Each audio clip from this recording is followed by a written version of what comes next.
आज कक्षा 8 में हिंदी माध्यम के अंदर हमारा सब्जेक्ट हिंदी चैप्टर नंबर 2 अपराजिता की पढ़ाई करने वाले हैं।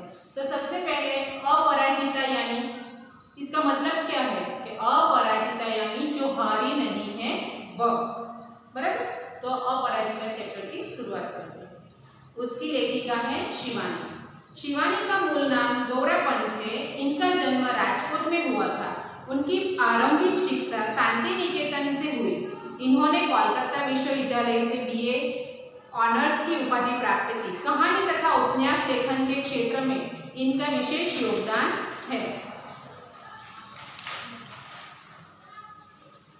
इन्होंने 40 से अधिक कहानी संकलनों के साथ अनेक उपन्यास लिखे। इनमें कृष्णकली, 14 फेरे, पाताल भैरवी, चंपा तथा केंजा आदि उपन्यास प्रसिद्ध है। उनके साहित्यिक सामाजिक पुरस्कारों के साथ उन्होंने भारत सरकार द्वारा पद्मश्री से सम्मानित किया गया है। अपराजिता की नायिका डॉक्टर चंद्रा की कहानी के शीर्षक को सार्थक सिद्ध करती है। इसमें अतुट धैर्य के साथ लक्ष्य तक पहुंचने की साधना का चित्रण है। डॉक्टर चंद्रा का अदम्य साहस और परिश्रमशीलता केवल विकलांगों को ही नहीं बल्कि सभी पाठकों को प्रेरणा प्रदान कर सकने की सामर्थ्यता रखता है। तो इस कहानी में डॉक्टर चंद्रा नाम की एक लेडी है, उसके बारे में बातचीत की गई है कि वह जो है उसके अंदर अतुट धैर्य के साथ साथ लक्ष्य तक पहुंचने की साधनाएं थी, यानी जंपना थी अपने लक्ष्य को पार करने। तो आइए हम लेसन की शुरुआत करते हैं।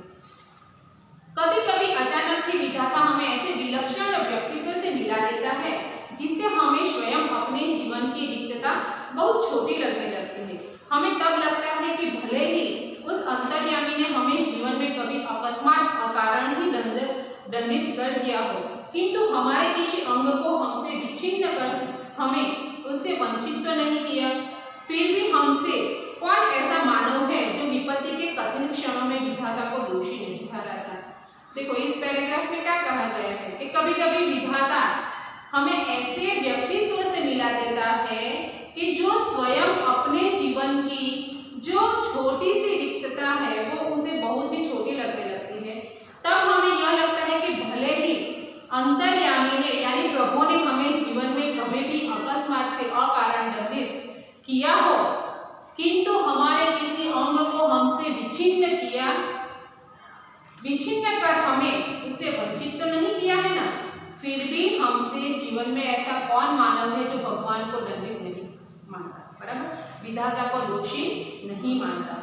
मैंने अभी पिछले ही महीने एक ऐसी अभिशप्त काया देखी है जिसे विधाता ने कठोरतम दंड दिया है, किंतु उससे वह नतमस्तक आनंदी मुद्रा में झेल रही है, विधाता को कोसकर नहीं।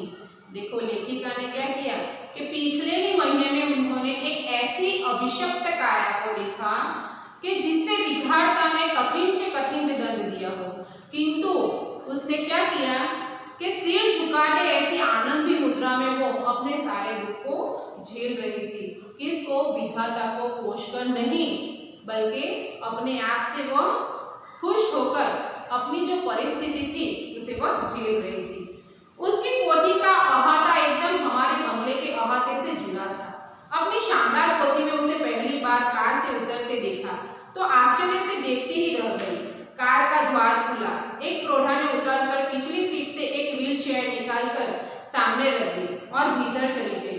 दूसरे ही क्षण धीरे धीरे बिना किसी सहारे कार से एक युवती ने अपने निर्जीव निचले धड़ को बड़ी क्षमता से, बड़ी दक्षता से नीचे उतारा। फिर बेशकीयों से ही व्हील चेयर तक पहुंच उसमें बैठ गई और बड़ी तटस्थता से उसे स्वयं चलाती कोठी के भीतर चली गई। मैं फिर नियत समय पर उसका यह आवागमन देखती और आश्चर्यचकित रह जाती, ठीक जैसे कोई मशीन खटखटाती अपना काम किए चली जाती हो। देखो क्या हुआ कि लेखिका जो घर था उसके एग्जैक्ट बाजू में ही उस लड़की का भी घर था। उसके शानदार घर के अंदर पहली बार कार से उतर तक उसने उस लेडी यानी उस स्त्री को देखा। देखते ही वो आश्चर्य हो गई। क्यों? क्योंकि जब भी कार चला तो अंदर से एक बूढ़ी स्त्री बाहर निकली और व्हील चेयर को निकालकर उसके सामने रख दी। उसके बाद क्या हुआ कि दूसरे ही क्षण में धीरे धीरे बिना किसी सहारे कर वह युवती कार से उतरी और अपने निर्जीव शरीर को संभालती हुई उसके ऊपर बैठ गई। फिर उसने व्हील चेयर पर बैठते ही बड़ी ही तटस्थता से उसे खुद चलाती पोथी के भीतर यानी घर के अंदर वह चली गई। फिर हर रोज लेखिका यह नित्य नियम के साथ उसका आना जाना देखती रही और आश्चर्यचकित हो जाती थी। धीरे धीरे मेरा उससे परिचय हुआ। कहानी सुनी तो दंग रह गई। नियति के प्रत्येक कठोर आघात को अति अमानवीय धैर्य एवं साहस से झेलती वह बीते भर की लड़की मुझे देवांगना से कम नहीं लगी। मैं चाहती हूँ कि मेरी पंक्तियों को उदास आंखों वाला वह गोरा उजले वस्त्रों से सज्जित लखनऊ का मेधावी युवक भी पढ़े, जिसे मैंने कुछ माह पूर्व अपनी बहन को यहाँ देखा था। वह IAS की परीक्षा लेने इलाहाबाद गया। लौटते समय किसी स्टेशन पर चाय लेने उतरा कि गाड़ी चल पड़ी। चलती ट्रेन में हाथ में कुल्हड़ सहित चढ़ने के प्रयास में गिरा और पहिए के नीचे हाथ पड़ गया।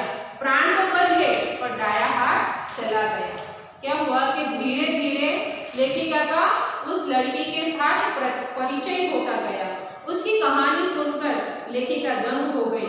नियति की कठोरता भी देखो कि अमानवीय धैर्य और साहस को झेलती हुई वह लड़की उसे कोई देवी से कम नहीं लगी। लेखिका चाहती थी कि मेरी पंक्तियों को उदास आंखों वाला उस चेहरा, गोरा उजला चेहरा लखनऊ के एक मेधावी युवक भी पढ़े, जिसे मैंने कुछ महीने पहले अपनी बहन के यहाँ देखा था। देखो, लखनऊ का वह लड़का था जो इस लड़की को देखे, ऐसा लेखिका चाहती थी। वह IAS की परीक्षा देने इलाहाबाद गया था। वह लड़का कहाँ गया था? IAS की परीक्षा देने इलाहाबाद गया था। लौटते समय किसी स्टेशन पर चाय पीने के लिए वह गाड़ी से नीचे उतरा और चलती ट्रेन में हाथ में कुल्हड़ लेकर वह चढ़ने की कोशिश कर रहा था कि नीचे गिर गया और पहिए के नीचे उसका हाथ पड़ गया। उसके प्राण तो बच गए लेकिन उसका दाया हाथ चला गया। उसे विच्छिन्न भुजा के साथ साथ मानसिक संतुलन भी खो गया था। वह क्या हुआ कि अपने सारे अंगों के साथ साथ वह अपना मानसिक संतुलन भी खो गया था। पहले दुख भुलाने के लिए नशे की गोलियां खाने लगा। अब नूर मंजिल की शरण गई है। केवल एक हाथ खोकर ही उसने हथियार डाल दिए। इधर चंद्रा, जिसका निचला धड़ तो निष्प्राण मांसपिंडी मात्र सदा प्रफुल्ल है, चेहरे पर विषाद की ऐसी रेखा भी नहीं। बुद्धि दीप्त आंखों में अदम्य उत्साह, प्रतिपल प्रतीक्षण, उत्कृष्ट जिजीविषा और फिर कैसी कैसी महत्वाकांक्षा है। देखो, उस लड़के ने तो क्या किया कि अपना बायां हाथ जाने पर वो अपना मानसिक संतुलन खो बैठा। पहले तो वो क्या करता था कि इस दुख को भुलाने के लिए वो नशे की गोलियां खाता था। फिर वह नूर मंजिल की शरण में चला गया। केवल एक हाथ खोकर उसने हथियार डाल दिए। लेकिन यहाँ पर चंद्रा नाम की जो युवती थी, जिसका तो पूरा निचला धड़ था, उसमें बिल्कुल भी प्राण नहीं था। उसका मन फिर भी प्रफुल्ल रहता था। चेहरे पर कभी भी विषाद की कोई भी रेखा दिखती नहीं थी। बुद्धि दीप्त आंखों में वह हमेशा उत्साह, प्रतिपल और प्रतीक्षण, उत्कृष्ट जिजीविषा और फिर कैसी कैसी महत्वाकांक्षाएं उसके अंदर लेखिका ने देखी थी। मैडम, आप लखनऊ जाते ही क्या मुझे ड्रग रिसर्च इंस्टीट्यूट से पूछकर यह बताएगी कि क्या वहां आने पर मेरे विषय माइक्रोबायोलॉजी से संबंधित कुछ सामग्री मिल सकेगी? क्या कहना, देखो कि मैडम, आप लखनऊ जाते ही क्या मुझे ड्रग रिसर्च इंस्टीट्यूट से पूछकर यह बताएगी कि मुझे वहां से माइक्रोबायोलॉजी संबंधित कुछ सामग्री मिल सकेगी? मैडम, आप कह रही थी कि आपके दामाद हवाई के ईस्ट वेस्टर सेंटर में है। क्या आप उन्हें मेरा बायोडाटा भेजकर पूछ सकेगी कि मुझे वहां की कोई फेलोशिप मिल सकती है? देखो, क्या कहा उस लड़की ने कि मैडम, आप तो कह रहे थे कि आपके दामाद जो है वो हवाई अड्डे के अंदर ईस्ट वेस्ट सेंटर में है। क्या आप उससे पूछकर मेरा मुझे वहाँ की कोई फेलोशिप यानी स्कॉलरशिप मिल सकती है, ऐसा पूछोगी। यहाँ कभी सामान्य सी हड्डी टूटने पर या पैर में मोच आ जाने पर प्राण ऐसे कठिन हो जाते हैं जैसे विपत्ति का आकाश ही सिर पर टूट पड़ा है। और इधर यह लड़की है कि पूरा निचला धड़ शून्य है, फिर भी बोटी बोटी पकड़ रही है। ऊंची नौकरी की एक ही नीरस करवट में उसकी प्रतिभा निरंतर डूबती जा रही है। आजकल वह ITS मद्रास में काम कर रही है। देखो, एक हड्डी टूटने पर हम लोग कैसे सुन-मुन होकर बैठ जाते थे, लेकिन यहाँ पर तो वह लड़की है जिसके ऊपर तो विपत्तियों का आसमान टूट पड़ा है। क्यों? क्योंकि उसका तो पूरा निचला धड़ है वो बिल्कुल निर्जीव है, फिर भी वह लड़की हमेशा एक ही करवट में प्रतिभा उसकी निरंतर डूबती रहती है और वह आजकल IT मद्रास में काम कर रही है। जन्म के 18वें महीने में ही जिसकी गर्दन से नीचे का पूरा शरीर पोलियो ने निर्जीव कर दिया हो, उसने किस अद्भुत साहस से नियति को अंगूठा दिखा अपनी थीसिस पर डॉक्टरेट ली होगी। क्या हुआ? उसका जन्म होते ही 18वें ही महीने के अंदर, यानी जब वह युवती 1.5 साल की थी, तब उसे कौन से रोग ने घेर लिया था? पोलियो के रोग ने घेर लिया था और उसके पूरे शरीर को निर्जीव बना दिया था। लेकिन उसने क्या किया कि अपने अद्भुत साहस से नियति यानी विधाता को भी अंगूठा ठेंगा दिखा दिया, बराबर, और अपने दम पर वो आगे बढ़ी।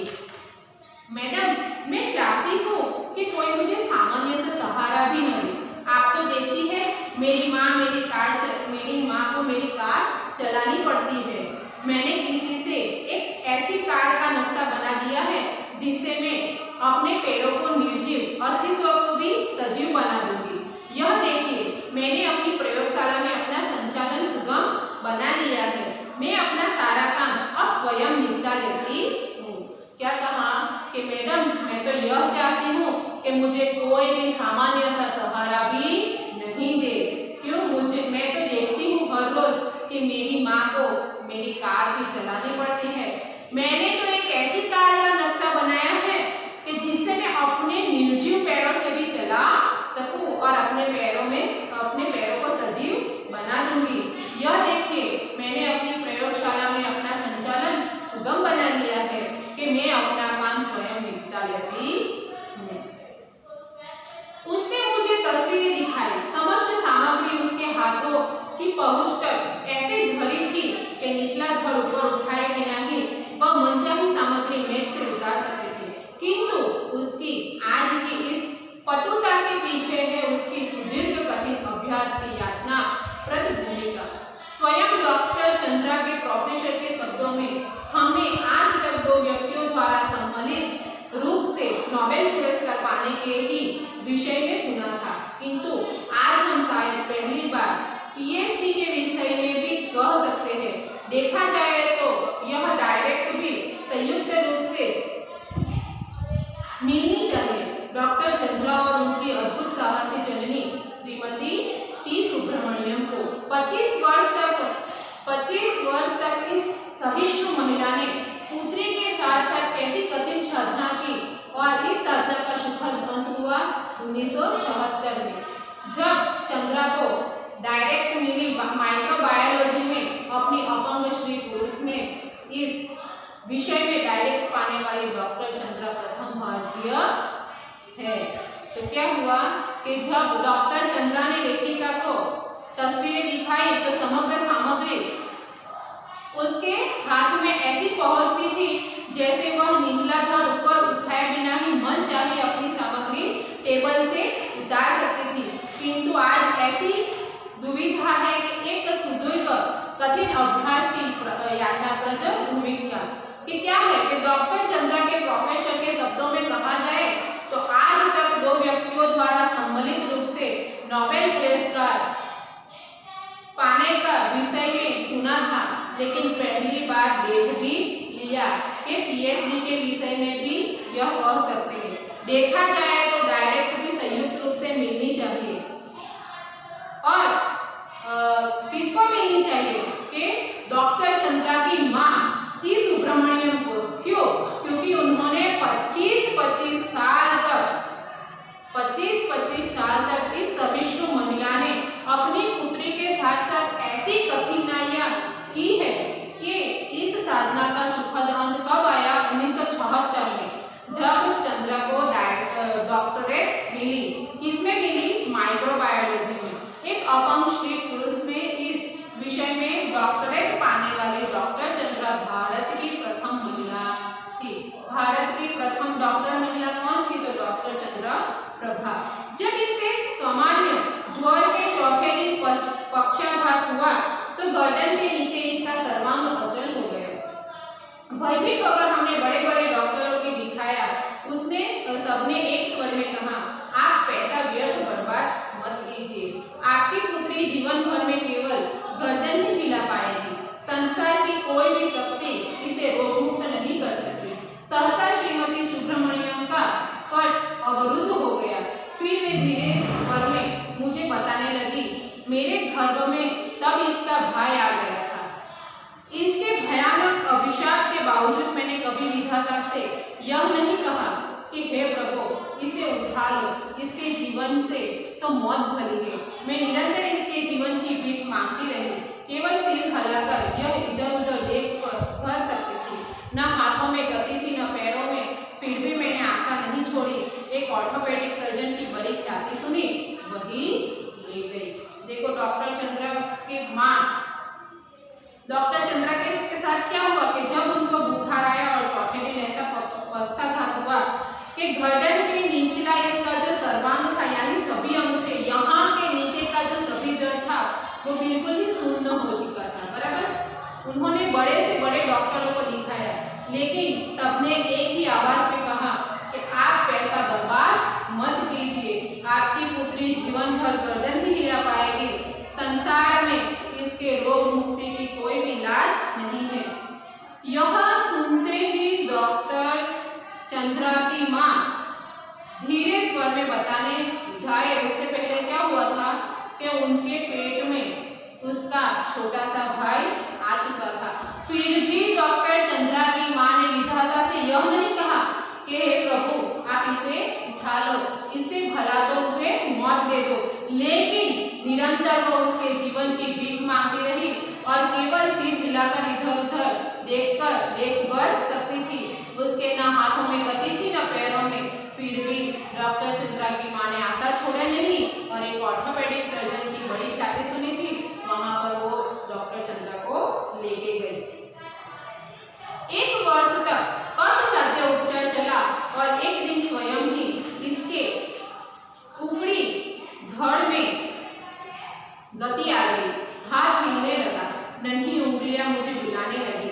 निर्जीव धड़ को मैंने सहारा देकर बैठना सिखा दिया। 5 वर्ष की हुई तो मैं ही इसकी स्कूल बनी। मेधावी पुत्री की विलक्षण बुद्धि ने फिर मुझे चमत्कृत कर दिया।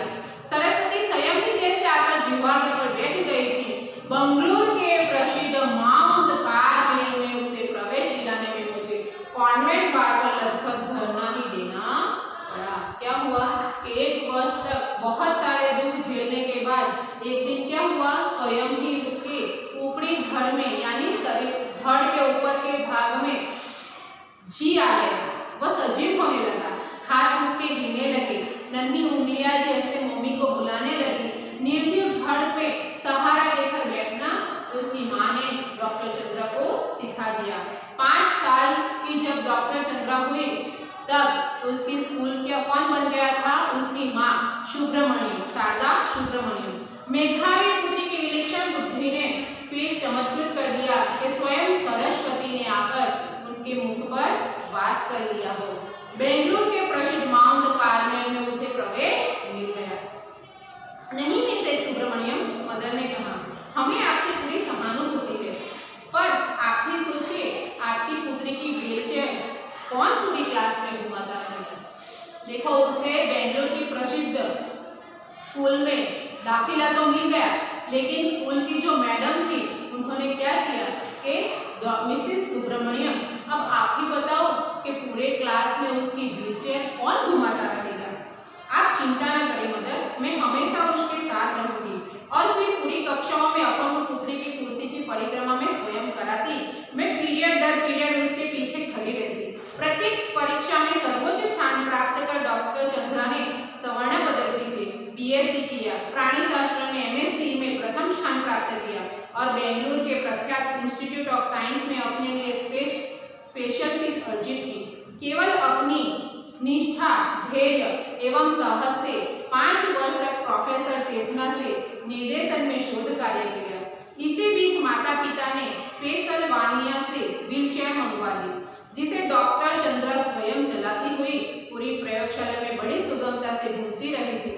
लेडर जैकेट से कठिन विरह दफ्तर में किसी हंसमुख लड़की को देख मुझे युद्ध क्षेत्र में डेट राणा सिंगा का ही स्मरण हो जाता है। क्षत विक्षत शरीर में असंख्य घाव, आभा मंदिर भव्य मुद्रा। देखो, एक माँ ने अपने बेटे की चिंता नहीं की और क्या कहा मदर को कि आप चिंता छोड़ दो, मैं हमेशा उसके साथ ही रहूंगी। फिर पूरी कक्षा में वह अपनी अपंग पुत्री की कुर्सी की परिक्रमा स्वयं कराती थी। पीरियड में उसके पीछे खड़ी रहती थी। प्रत्येक परीक्षा में वह उत्तम क्रमांक प्राप्त करे और उत्तम क्रमांक प्राप्त कर चंद्रा को स्वर्ण पदक मिला। बीएससी उन्होंने प्राप्त किया, प्राणी शास्त्र में एमएससी पास किया और प्रथम स्थान पर आए। बेंगलुरु के प्रख्यात इंस्टीट्यूट ऑफ साइंस में उन्हें स्पेशल सीट मिल गई। केवल अपनी निष्ठा और धैर्य के साथ वह 5 वर्ष तक प्रोफेसर सेखना के निर्देशन में शोध कार्य किया, यानी पीएचडी की। और इसी बीच माता पिता ने पेंसिल्वानिया से व्हीलचेयर मंगवा ली। क्यों व्हीलचेयर मंगवा ली? कि उसकी माँ को उसके साथ में घूमना नहीं पड़े और वह खुद अपनी व्हीलचेयर को घुमा सके। और उसकी टीचर को क्या लगा कि लेडर जैकेट में कठिन से विरह दफ्तर में किसी हंसमुख लड़की को देखकर लेखिका को क्या याद आता है कि युद्ध क्षेत्र में डटे राणा संगा का स्मरण हो जाता है।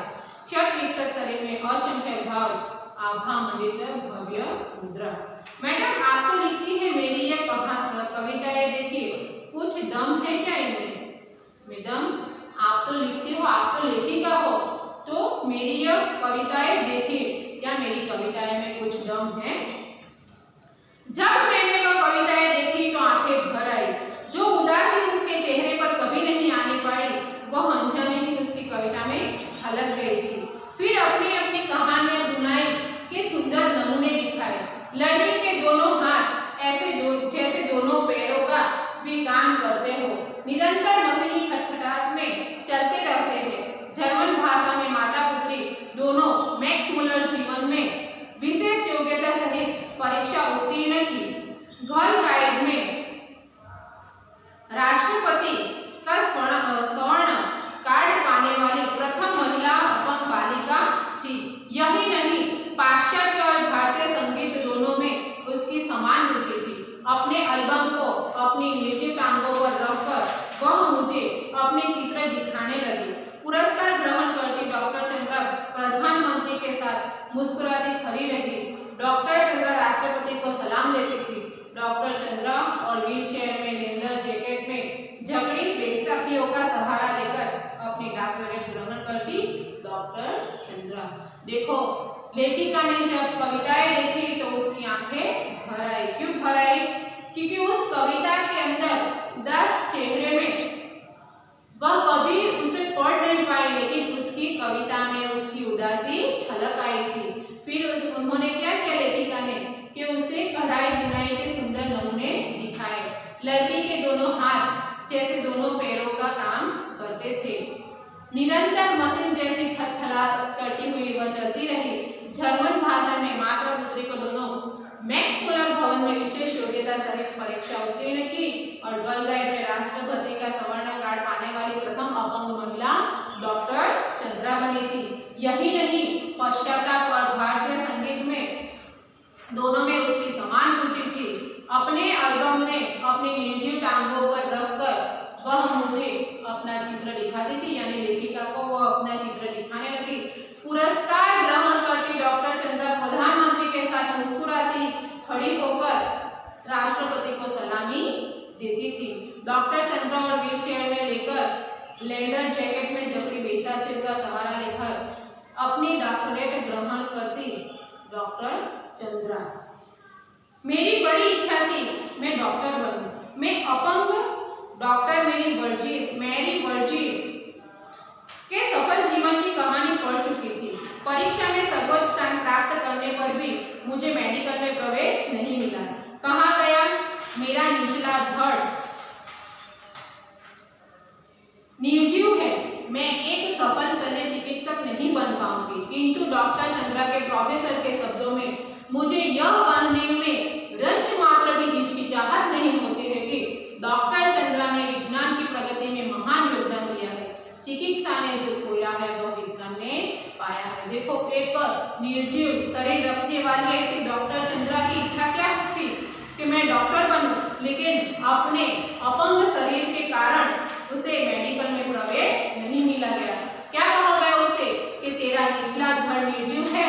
और क्या किया फिर डॉक्टर चंद्रा ने कि मैं एक सफल शल्य चिकित्सक भले नहीं बन पाऊं, लेकिन डॉक्टर चंद्रा के प्रोफेसर के शब्दों में क्या कहा गया है कि चिकित्सा ने जो खोया है वह विज्ञान ने पाया है।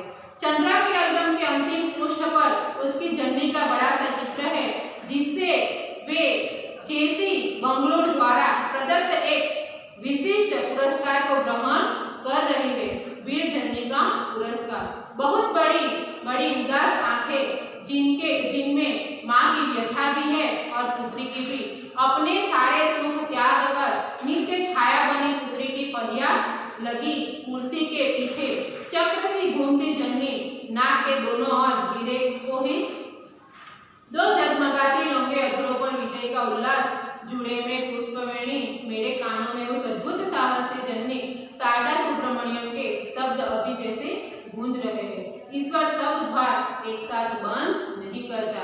यदि एक द्वार बंद करता है तो दूसरा द्वार खोल देता है। बराबर। यहाँ पर डॉक्टर चंद्रा जो थी अपने जीवन में कितना साहस कर आगे बढ़ी थी और उसके जीवन की जो प्रगतियां थी उसके पीछे उसकी माँ का बहुत ही बड़ा योगदान था। इसलिए उनकी माँ को वीर जननी का पुरस्कार एनायत किया गया था। कहा जाता है कि ईश्वर जब एक दरवाजे को बंद करता है तो उसके पीछे वो दूसरा दरवाजा खोल देता है। यहाँ पर हमारा लेसन कंप्लीट होता है। बराबर। अब स्वाध्याय। तो स्वाध्याय देख लो कि पहला क्वेश्चन, कार से किसे उतरते देख लेखिका आश्चर्यचकित रह गई। तो कार से किसे देखकर लेखिका आश्चर्यचकित रह गई? तो डॉक्टर चंद्रा को। लेखिका ने यह क्यों कहा कि डायरेक्टर भी संयुक्त रूप से मिलनी चाहिए? तो शारदा सुब्रमण्यम डॉक्टर चंद्रा की माँ थी। वह डॉक्टर चंद्रा के जन्म से छाया की तरह सहायता करती थी। उसका एक महान वैज्ञानिक बनाने में उनकी भी तपस्या थी। इसलिए डॉक्टर सुब्रमण्यम को वीर जननी का पुरस्कार मिला गया। लेखिका क्यों चाहती थी कि लखनऊ का युवक उसकी पंक्तियां पढ़े? तो लेखिका इसलिए अपनी पंक्तियां लखनऊ के युवक द्वारा पढ़ानी चाहती थी कि वह उसके लेख को पढ़कर यह जान ले कि किस प्रकार एक विकलांग बेसहारा बालिका एक योग्य एवं साहसी महिला बनकर अपने पैरों पर खड़ी हो जाती है। नंबर 4, साधारण तथा विपत्ति के क्षणों में मनुष्य किसे दोषी ठहराता है? तो साधारण विपत्ति के क्षणों में मनुष्य ईश्वर को दोषी ठहराता है। डॉक्टर चंद्रा की शिक्षा दीक्षा कहाँ हुई थी? तो डॉक्टर चंद्रा की शिक्षा दीक्षा बंगलुरु के प्रसिद्ध गांव कारमेर में हुई थी। डॉक्टर चंद्रा ने विज्ञान के अतिरिक्त अन्य कौन सी उपलब्धियां अर्जित की? तो डॉक्टर चंद्रा ने विज्ञान के अतिरिक्त साहित्य के क्षेत्र में, गर्ल गाइड के क्षेत्रों में, भारतीय एवं पाश्चात्य साहित्य में क्षेत्र में और महान कहानीकार के रूप में उपलब्धियां प्राप्त की थी। चिकित्सा ने जो खोया है वो विज्ञान ने पाया है, इस कथन को स्पष्ट कीजिए। तो यहाँ पर हम डॉक्टर चंद्रा की कहानी लिख सकते हैं कि डॉक्टर चंद्रा को चिकित्सक ने क्या कहा था कि वो अपने गर्दन के नीचे के भाग को हिला सकेगी नहीं, लेकिन विज्ञान के सहारे ऑर्थोपेडिक के पास इसको उसकी माँ ले गई और इसके शरीर के अंदर धड़ के ऊपरी भाग में जीवंत आई और उसका शरीर हलन चलन करने लग गया और वह अपनी सिद्धि, अपने लक्ष्य को हासिल कर पाई। लेखिका ने यह क्यों कहा कि डॉक्टरेट भी संयुक्त रूप से मिलनी चाहिए? लेखिका ने यह इसलिए कहा कि डॉक्टर एक भी संयुक्त रूप से मिलनी चाहिए, क्योंकि लेखिका ने कहा था कि दो व्यक्तियों द्वारा सम्मिलित रूप से नोबेल पुरस्कार पाने का एक ही विषय था।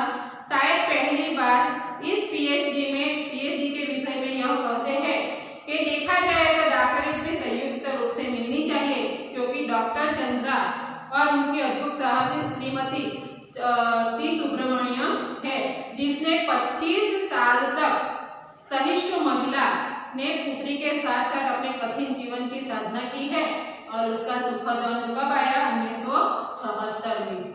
बराबर। नेक्स्ट, डॉक्टर चंद्रा अपने परिश्रम से आगे बढ़ी या मां के सहयोग से? हम जानते हैं कि वह अपने मां के सहयोग से ही आगे बढ़े हैं। डॉक्टर चंद्रा की कविताएं पढ़कर लेखिका की आंखें क्यों भर आई है? क्योंकि जो बातें उसका चेहरा नहीं बता सकती थी, वही बातें उसकी काव्य में से उसको नजर के सामने दिखाई देता था। डॉक्टर चंद्रा की शिक्षा दीक्षा कैसे हुई? तो डॉक्टर चंद्रा की शिक्षा दीक्षा बेंगलुरु के प्रसिद्ध माउंट कार्मेल में हुई थी, जहां पर उन्हें पहले प्रवेश मिला। फिर उन्होंने बीएससी किया, एमएससी किया। राइट। अब आगे क्वेश्चन नंबर 3 के आशय स्पष्ट कीजिए, वो आपको खुद लिखना है। क्वेश्चन नंबर 4, पाठ में आए गए अंग्रेजी शब्दों को खोजकर उनका हिंदी पर्याय लिखिए। तो पहला मैडम, मैडम यानी श्रीमती। दूसरा कार यानी मोटर गाड़ी। डॉक्टर, डॉक्टर का अर्थ होता है चिकित्सक। राइट। क्वेश्चन नंबर 5, नीचे लिखे शब्दों के स्त्रीलिंग रूप में पाठ में से खोजिए। तो भाई, भाई का स्त्रीलिंग क्या होगा? बहन। श्रीमान का होगा श्रीमती। अपराजित का होगा अपराजिता। पुत्र का होगा पुत्री या युवती। युवक का युवती। प्रौढ़ का जननी और जनक का प्रौढ़ का प्रौढ़ा और जनक का जननी। बराबर। नंबर 6, नीचे दिए गए शब्दों को विरुद्धार्थी शब्द लिखिए। निर्जीव, सजीव। कठोरतम, सरल। उत्तीर्ण, अनुत्तीर्ण। अंत, आदि। विच्छिन्न, सार। सुगम, निर्गम। नीरस, रस और रिक्त यानी पूरा।